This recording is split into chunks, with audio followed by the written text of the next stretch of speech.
Impossible de la rater. La maison des services publics veut aussi s'imposer pour les habitants du quartier.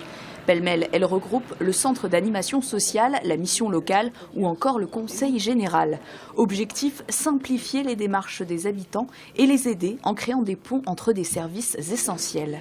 Quand la Caisse primaire d'assurance maladie développe un parcours qui s'appelle le parcours maternité, c'est bien de pouvoir trouver sur la maison des services publics la caisse primaire, mais aussi la CAF en fait, qui intervient auprès des familles. Et l'idée, c'est d'avoir des rendez-vous qui concernent encore une fois des événements de vie autour de la séparation, autour du deuil, autour du maintien et l'accès dans le logement, et de faire le tour de la question avec l'habitant en fait, du quartier de Carmouy.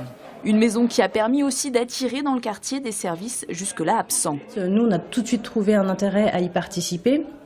D'une part parce que c'était un souhait de la part des habitants du quartier d'avoir un service de proximité et d'autre part, au vu de la situation de la maison des services publics, c'était vraiment important pour nous de pouvoir toucher un public qui peut parfois être un peu sensible. Sensible, c'est justement l'image que traîne le quartier depuis 20 ans. Cette image-là, il faut la casser et quand des municipalités, quand la puissance publique s'intéresse à mettre des bâtiments de qualité dans un quartier comme ceci, c'est pour aussi faire ça. Nous avons basé la construction de cette maison sur l'idée que les personnes qui se présentent à l'accueil doivent trouver réponse à leurs questions. Au total, 40 professionnels se mettent non seulement au service des 5000 habitants de Kermoisan, mais ils vont aussi toucher tout l'ouest de Quimper.